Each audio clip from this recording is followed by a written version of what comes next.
Olá pessoas, sejam muito bem-vindos a mais um Desbravando Arqueiras Brasileiras. Eu sou o Vinícius Barreiros e hoje nós vamos conversar sobre a revista Mambrabit.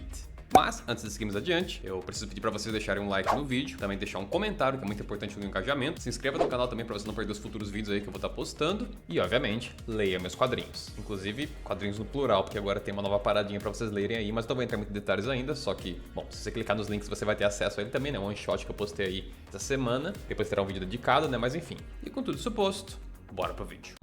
Aproveitando o gancho do vídeo anterior, né, onde a gente conversou sobre a guerra das nomenclaturas aqui no meio dos quadrinhos independentes, né, que é um assunto que reemergiu, e quem acabou meio que protagonizando isso, por assim dizer, né, foi a galera da Portal Editora, com o termo Mambrá, que é a nomenclatura que eles acham interessante para estar usando para os quadrinhos brasileiros, sobre uma ótica de identidade e tudo mais. E partindo disso, eles lançaram o primeiro produto dessa empreitada deles, que seria essa revista, né, que compila aí alguns quadrinhos, né, algumas obras brasileiras, que eles fizeram meio que uma curadoria, né, são obras que eles consideram interessantes e querem ajudar a fomentar, né, porque a função deles seria basicamente essa nesse momento. Eles não têm uma operação grande para fazer um grande alvoroço, uma grande mudança, né? Então eles vão estar fazendo essa revista para ajudar a impulsionar algumas obras que eles consideram interessantes. Então nessa primeira revista que foi lançada agora mês 5, né, em maio, tivemos 4 obras, as quais não têm uma exclusividade de publicação, que eu acho interessante, pois por mais que eu acho bacana que existam mais plataformas no meio de quadrinhos independentes e tudo mais, ajudando aí as pessoas a terem vitrine, eu acho bacana ter tipo 1, 2, 3, 4, não 20, né? Então eu tinha até um pouco de medo desse Mambrabit ser mais uma plataforma, algo do gênero, um lugar separado, né, que vai pulverizando o público,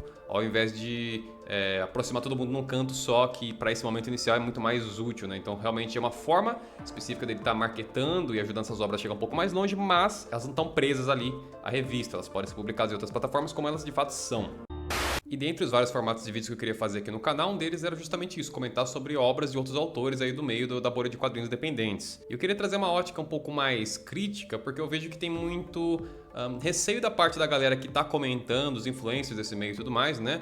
A abordagem deles é sempre uma abordagem mais leve, é mais sobre a ótica de marketing. Olha esse quadrinho que eu li, é bem bacana, é bem legal, dá uma olhada lá, de repente você vai gostar, que é útil também, é importante ter. Mas eu queria também uma galera que fosse um pouco mais analítica, e não que eu seja super crítico ou algo do gênero, pelo amor de Deus. Mas eu tenho meus 2 centavos a acrescentar e eu acho que eu posso ajudar pessoas que às vezes têm uma noção menos evoluída que eu sobre alguns aspectos, né? Que eu posso ajudar eles a melhorar um pouco, né? Eu sempre lembro de uma fala de um professor meu, que ele falava a seguinte coisa: para você ensinar alguém, né? Ser professor de alguém em alguma escala, basta você saber mais que a pessoa. Então, se você tem um pouco mais de conhecimento, você já pode ajudar alguém, né? Essencialmente, a mensagem dele era essa, né? Bom, eu tenho muito que aprender ainda enquanto um quadrinista. Eu sou um ilustrador há mais tempo, né? Vamos colocar assim, do que um quadrinista. Ser quadrinista, mexer com quadrinhos, é uma coisa mais recente. Vamos colocar assim, 2019, 20, especialmente 20 pra cá, que eu comecei a ter um foco maior nessa atividade, né? Enquanto mexendo com ilustração. Bom, eu aprendi bastante coisa, ainda tenho muito que aprender, mas eu já desenvolvi um certo conhecimento, já percebi algumas coisas específicas ali, que eu posso ajudar pessoas que estão na sua jornada também a melhorar.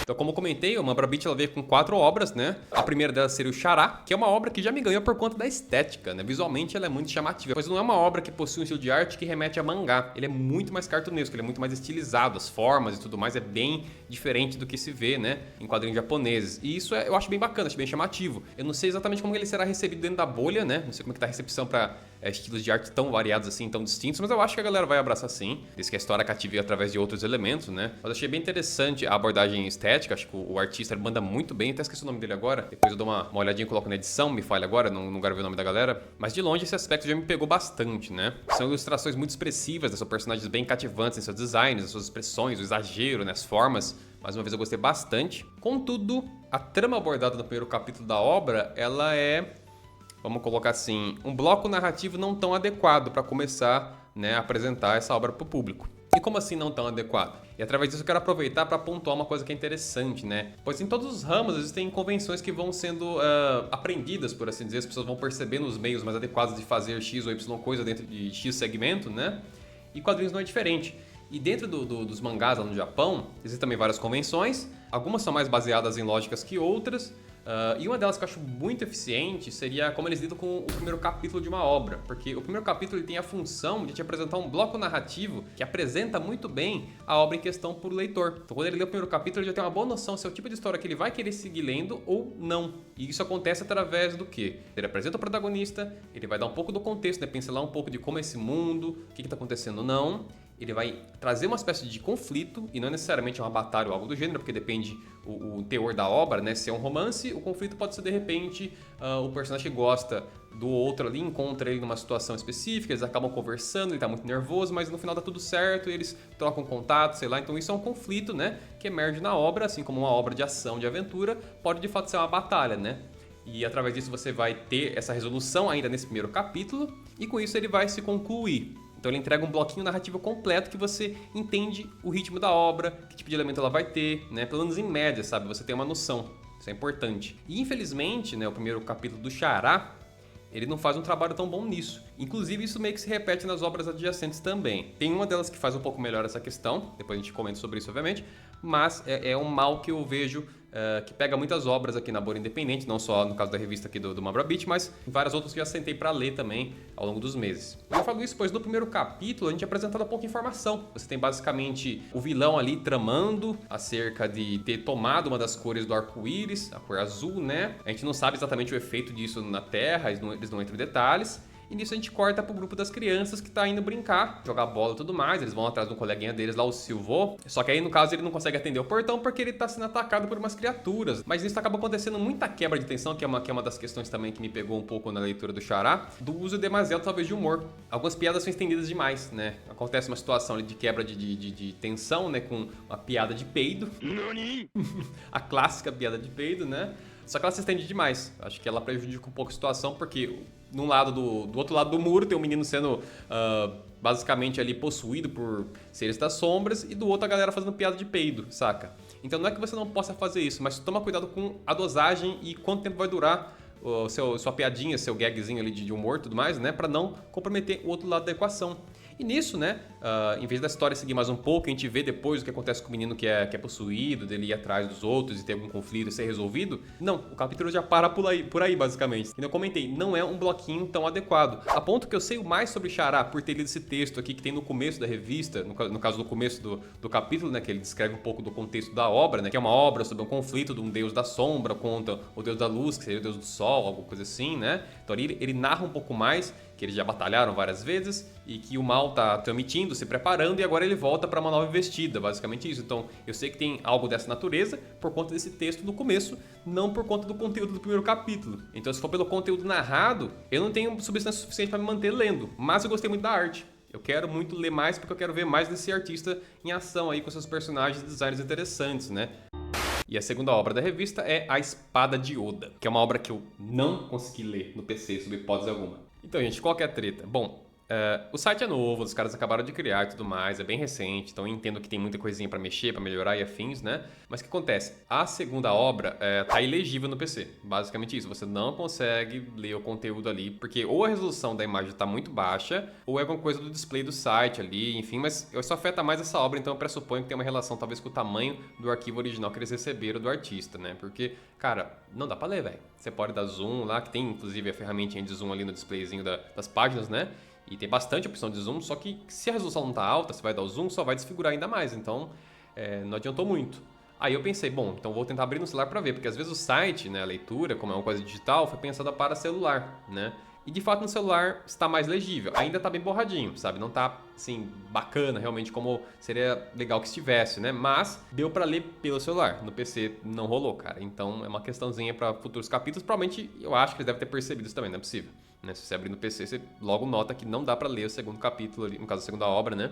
Numa boa. Agora falando sobre a obra em si, a Espada de Oda gira ao redor de uma espécie de conflito, né? Tem uma organização que ela tá se preparando, né? Pra lidar com um problema que surgiu 80 anos atrás, no caso um grupo ali específico, uma organização. Eles atacaram, se eu muito me engano, o Museu do Louvre e roubaram um livro, né? Então esse livro tem algum poder, alguma utilidade pra eles, e eles vão usar isso pra atacar a humanidade ou algo do gênero. E nisso 80 anos à frente, tá chegando a hora que eles retornariam pra fazer esse ataque. Então tem um grupo ali, uma organização que tem acesso à tecnologia e tudo mais, que desenvolveu um plano de voltar no tempo através dessa tecnologia que eles têm em mãos, né? Voltando no tempo, eles iriam em momentos específicos da história humana, em lugares diferentes, para recrutar pessoas com potencial para ajudá-los a vencer essa batalha à frente, né? Então é um plano bem mirabolante, Você até se pergunta, pô, se os caras têm tecnologia para voltar no tempo, será que vale a pena eles ter essa aplicação, esse uso, né? Será que não tem uma rota um pouco mais adequada? Mas de qualquer forma eu entendo que a brincadeira proposta pela obra gira ao redor dessa coisa de voltar no tempo e buscar pessoas diferentes, de cantos diferentes do mundo, com uma cultura, um estilo de batalha, enfim, uma história, né? Particular. Então o conteúdo desse primeiro capítulo ele gira ao redor de um representante dessa organização que ele vai fazer essa viagem no tempo, né, para recrutar essas pessoas. Eu não vou lembrar o nome dele agora. Então esse primeiro capítulo ele evoca bastante um senso de aventura, com um tom mais leve, com bastante humor, né, onde a gente acompanha esse personagem recrutando os demais membros aí para esse futuro grupo que ele tá montando, né? Ele vem ao Brasil, busca um capoeirista, ele vai lá, traz a galera do Gengis Khan, tem lá uma parada de Rei Arthur, vai pra África, também traz uma espécie de rainha guerreira, ou princesa guerreira, me fale agora, algo do gênero, né? Então você monta um grupo bem interessante de personagens e o último seria o tal do Oda, que é o título da obra, né? Que seria no Japão, uma espécie de samurai que tem um poder ali de se transformar numa dinâmica meio tokusatsu, sabe? Ele pega uma armadura e tal. E o capítulo encerra por ali, né? No meio de uma batalha dele contra um oponente ali do dojo que ele faz parte ali, que ele é um aluno e tudo mais. E pra mim, a única questão é justamente essa, onde a história para, né? Mais uma vez, o bloco narrativo que ele estava entregando estava quase corretinho. Faltou só ele de fato completar a batalha do Oda e ter esse grupo formado para você concluir. Então você já sabe sobre o que a obra é. Ele já apresentou o contexto, para onde estamos indo mais ou menos, e você teve um conflito que seria ele viajar no tempo e recrutar essas pessoas para formar esse grupo aí para lutar no futuro, né? Então só faltou, ao meu ver, ele completar a batalha do Oda e trazer ele pro grupo já, né? Que aí vai ficar com o capítulo 2. Mas dos 4 capítulos da revista, já dando spoiler, essa daqui é que melhor faz essa questão de me apresentar bem o conteúdo da obra no primeiro capítulo. Eu tenho uma boa noção de para onde vai a história, baseado nas informações que o capítulo 1 possui. Inclusive eu achei a arte decente, ela é um pouquinho inconsistente, vamos colocar assim, né? Nem sempre o personagem está desenhado de uma forma tão precisa, mas até aí tudo bem. Eu acho que se você tem uma boa narrativa visual e está contando uma boa história, você não precisa ter um nível técnico tão elevado, tá tudo bem, até porque quanto mais ele desenhar, melhor ele vai ficar. Então, essas questões de inconsistência que pode ter aqui e ali, quanto mais capítulos ele fizer, mas isso vai sumindo, mas ele vai se habituando a desenhar o personagem e desenhar ele da melhor forma possível, que é o ideal, né? Então, eu acho que são todos problemas que dá pra você resolver numa boa conforme a história avança. Então, não é uma questão pertinente mesmo, saca? E a terceira obra da revista seria Filhos de Mármore, que é uma espécie de suspense, né, que me chamou bastante atenção à primeira vista. E a história, ela começa com um evento futuro, né, e nós não temos o contexto, mas a personagem está ali numa situação problemática, ela está ferida aparentemente, rastejando, e tem uma figura nas sombras. É interessante como é construído, né, porque você tem um pouco de informação ali da situação e depois tem alguns quadros que fazem interseções com trechos da Bíblia, né, de Gênesis, né? Então eu achei interessante, achei um começo muito bem montado, muito bem estruturado, interessante. E aí depois a história para e volta, né, pra gente entender melhor, né, apresentar esses personagens e entender como que a história sai desse ponto e chega naquela situação ali específica, né? Inclusive eu fiz algo parecido com o meu quadrinho, né? O meu quadrinho de terror, Eu Tenho Você. O primeiro capítulo ele começa justamente com cenas ali do final do clímax, por assim dizer. Então é uma técnica bem bacana, você já começa com um gancho ali que chama atenção. Então acho que é uma ideia assim para começo bem forte, bem interessante. Já o conteúdo do primeiro capítulo gira ao redor da protagonista, que é uma moça que eu não vou me lembrar o nome. A obra é situada num contexto vitoriano, sabe, 1800 e bolinha. E como eu comentei, a gente acompanha a protagonista. Ela é uma moça que ela tá para casar, né? Ela não parece muito feliz com isso, mas enfim, não é como se ela tivesse muita escolha acerca disso, né? Era como as coisas eram naquele período e a obra retrata isso aparentemente bem. E eis que por conta desse casamento ela precisa ter o centro da cidade ali com o seu futuro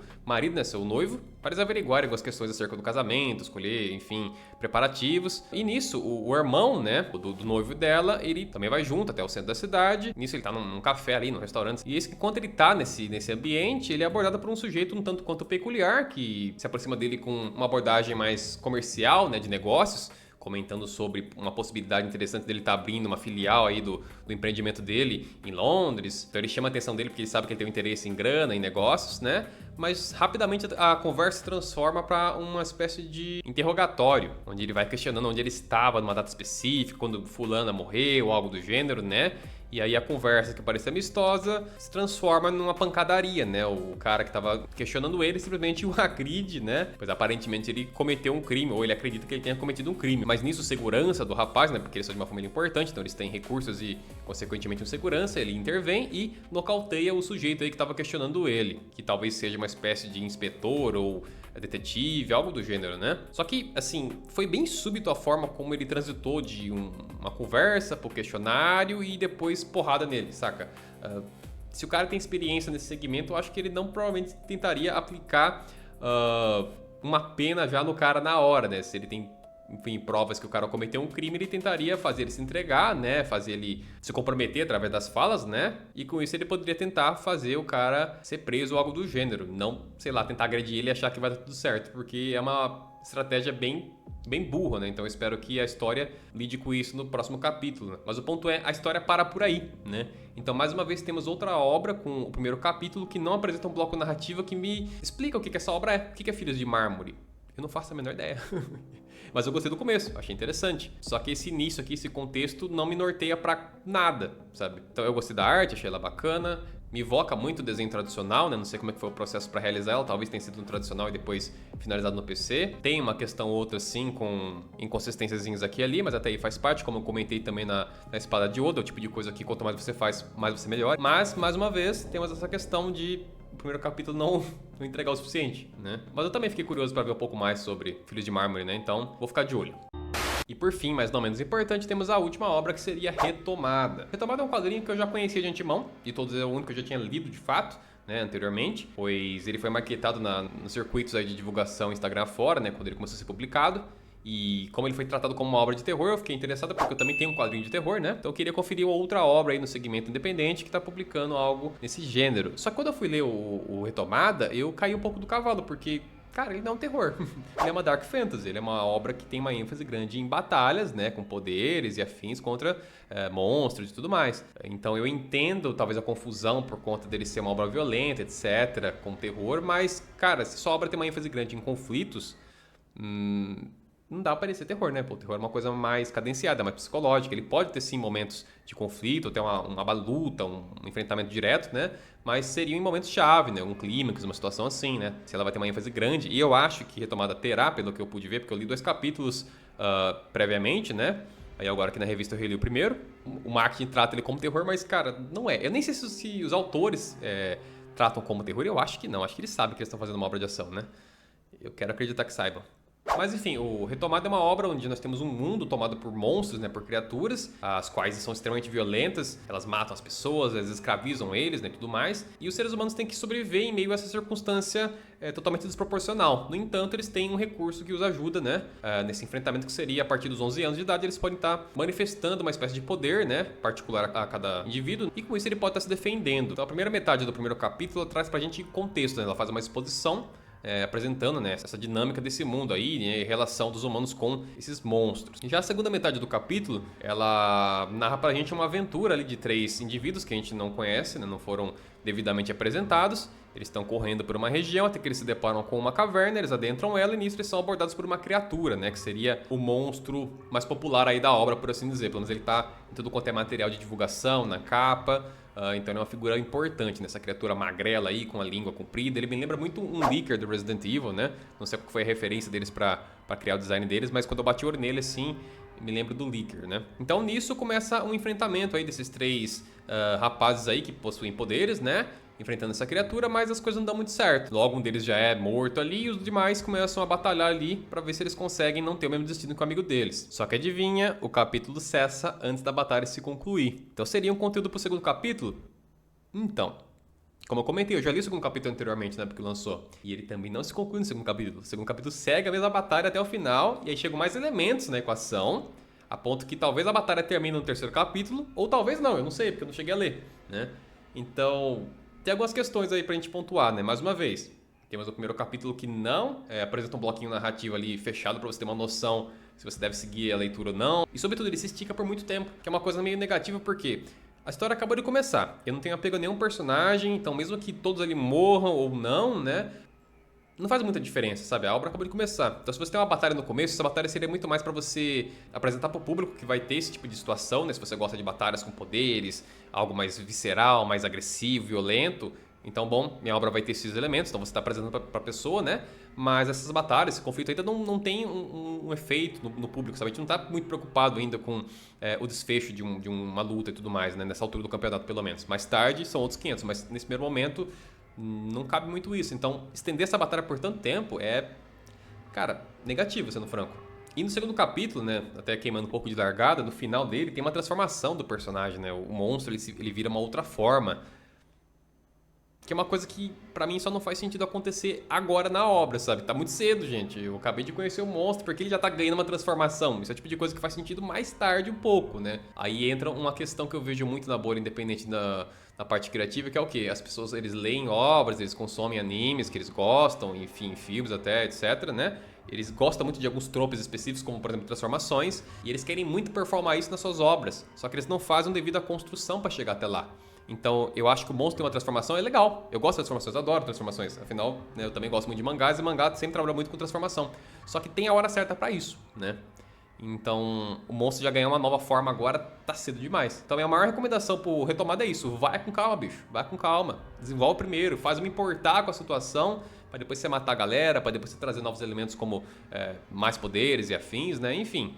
Então eu acho que ela tá um pouquinho apressada e isso pode ser negativo. Até lembro que internet afora, eu vi mais de uma situação, as pessoas usando pra marketing, né, o termo do retomada ser meio que o Berserk brasileiro, porque ele é uma obra muito violenta e tudo mais, né, com um mundo muito hostil e perigoso e, enfim, o que se espera de uma Dark Fantasy, né. Só que o que torna Berserk tão marcante não é só esse valor, esses aspectos mais superficiais como, sei lá, ter batalhas violentas, ter morte, ter monstros. O que torna ele tão eficiente, tão funcional e tão impactante é porque ele é bem construído, ele é bem argumentado, né?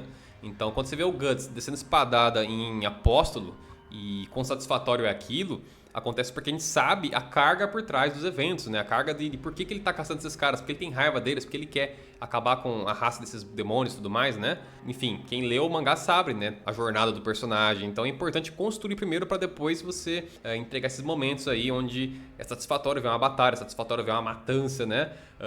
E tudo mais. E já sobre a arte do Retomada, cara, eu acho que tem potencial, acho que eles são bem criativos, mas também tem a questão da inconsistência, né? Os personagens variam bastante, nem todas as poses estão legais. E é uma questão também do começo, né? Você tá começando agora, então você não tá muito habituado a dizer os personagens, né?